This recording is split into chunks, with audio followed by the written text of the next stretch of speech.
हमारे साथ है बीजेपी के वरिष्ठ नेता विधायक और पूर्व मंत्री सुधीर भाऊ मुनगंटीवार जी। सुधीर भाऊ, संजय राउत ने आरोप लगाया है अपनी किताब में कि बाला साहेब और शरद पवार ने अमित शाह और प्रधानमंत्री मोदी जी को गुजरात में जब वो सीएम थे तो उन्हें बचाया था। इसको लेकर आप क्या बोलना चाहिए? नहीं, ये आरोप मैं तो नहीं कहूंगा, ये तो सब झूठी बातें उन्होंने कही है।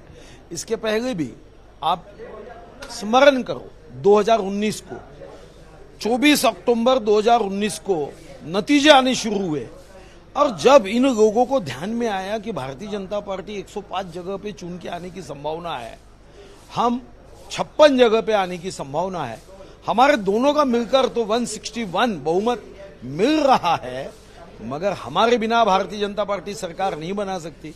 तब भी ऐसी एक दंत कथा बनाई गई, एक स्टोरी बनाई गई, एक कथा लोगों को सुनवाई गई कि हमें 2.5 साल का मुख्यमंत्री पद दिया गया। बस उसका एक न्यू वर्जन है।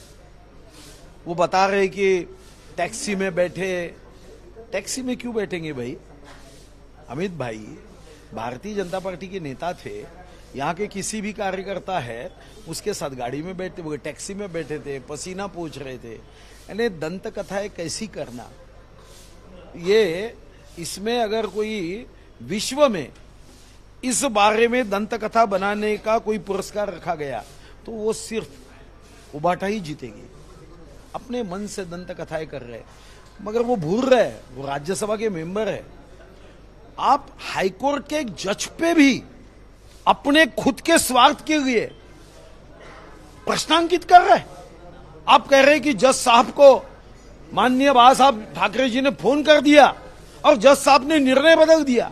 आप क्या कहना चाहते हो कि कांग्रेस के राजनीति में, कांग्रेस के सरकार में ऐसे फोन पे जज साहब के निर्णय बदल जाते थे?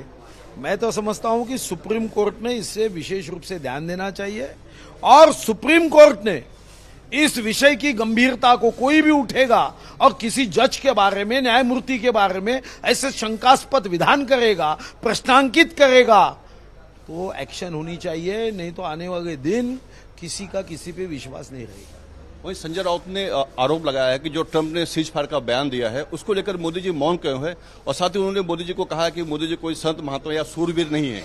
उसे आप कैसे देखते हैं? नहीं, वो तो गुस्सा है ना भैया। सरकार चली गई, मस्ती में आई थे। आपको पता है क्या कह रहे थे जब इनकी सरकार आई? वो सरकार कांग्रेस के साथ 25 साल तक हमारी सरकार नहीं जाएगी। आज भी फेसबुक लाइव, अब वो 1.5 हो गया है, निकालो। क्या बातें करते थे? मैं तो समझता हूं कि इतना अहंकार रावण ने भी नहीं किया, उससे ज्यादा अहंकार हो गया। तो ये वक्त है, आपके ही लोग आपको छोड़ के चले गए और पहली बार नहीं हुई, आप सीखे नहीं। सबसे पहले माननीय भुजबल जी गए, माननीय नारायण राणे जी गए, माननीय गणेश नाइक जी गए, आपको टाटा करते गए और आप सुधरे नहीं। आप वही आपकी नीति आपने रखी, तो ये नीति के कारण आपको तो जाना पड़ा। महायुति के सहयोगी एनसीपी, अजीत गुट और चाचा की जो पार्टी है, दोनों एक मंच पे आ रहे हैं और दोनों के साथ आने की अटकलें लगाई जा रही हैं। उससे आप कैसे देखते हैं? रिश्ते में तो वो एक ही है ना भैया, रिश्ता थोड़ी टूटा है। रिश्ते में एक है, पार्टी एक होना या नहीं होना वो उनका एक आंतरिक मामला है। वो एक हो या ना हो, इसका हमारे महाराष्ट्र के महायुति के सरकार से तो कोई संबंध नहीं है। हमारे 200 सदस्य है, 200 सदस्य बहुमत है। वो आने से बहुत बारो फूल बरसाओ ऐसा तो कोई गीत गाने का नहीं है। वो उनका आंतरिक मामला है, वो निर्णय करेंगे, उसका भारतीय जनता पार्टी के साथ कोई संबंध नहीं है। कांग्रेस के प्रदेश अध्यक्ष 2 दिन से प्रेस कॉन्फ्रेंस में बीजेपी पर आरोप लगा रहे हैं कि बीजेपी ने चुनाव के समय किसानों के लिए वादे किए थे, लेकिन वो वादे पूरे नहीं किए गए और रोजाना जो है 8 के लगभग किसान जो है आत्महत्या कर रहे हैं। उससे आप कैसे देखते हैं? देखो भैया, ये तो 2000 में कांग्रेस सरकार आने के बाद ही किसानों की दुख बढ़े। अब उसको कम करने के लिए पोखरा जैसी योजना, पोखरा समकक्ष योजना है, हम सिंचन की कई योजनाएं बना रहे हैं। अभी तो 1,40,000 करोड़ की योजनाओं प्रोजेक्शन में है। रास्ते बना रहे हैं, गांव गांव में पांधन रास्ते बनाने का काम कर रहे हैं। किसानों के लिए हम ताकत से काम कर रहे हैं। अब 50 साल तक जिन्होंने राज किया, आपको भी पता है, लोगों को मिलो खिलाया हो, इन दुष्ट लोगों ने, जो वहां पे जानवरों को खिलाया जाता है, किसानों को नहीं कुछ किया इन्होंने। तो मैं समझता हूं, अरे भैया 15 साल आपकी सरकार थी, आप कभी मैदान में आके तो ये तो बताइए कि 15 साल में किसानों की आत्महत्या क्या हो रही थी और आज क्या हो रही है, भैया बताओ ना। तब तो आत्महत्या हो रही थी, मुझे याद है यवतमाल में उसके लिए मनमोहन सिंह जी को आना पड़ा था। तो आप ये ज्ञान मत सिखाओ। हाँ, आप सजेशन कर सकते हो कि हमने ये करना चाहिए, हमने ये बातें कर्नाटक में की, हमने ये तेलंगाना में की, तो मैं समझ सकता हूं। फिर तेलंगाना में किसान आत्महत्या नहीं करता था, कांग्रेस की सरकार है। कर्नाटक में किसान आत्महत्या नहीं करता था, कांग्रेस की सरकार है। तो आप बताइए ना, आपने क्या किया है, उसके बाद आरोप लगाइए। हमारी कोशिश तो ये है किसानों के सम्मान में, महाराष्ट्र सरकार पूरी ताकत के साथ मैदान में, मगर जो आपने बिगाड़ा है उसे सुधारने में कुछ समय तो लगेगा ना। अब 2.5 साल आप सरकार में थे, तो आपने क्या किया, थोड़ा तो बताइए।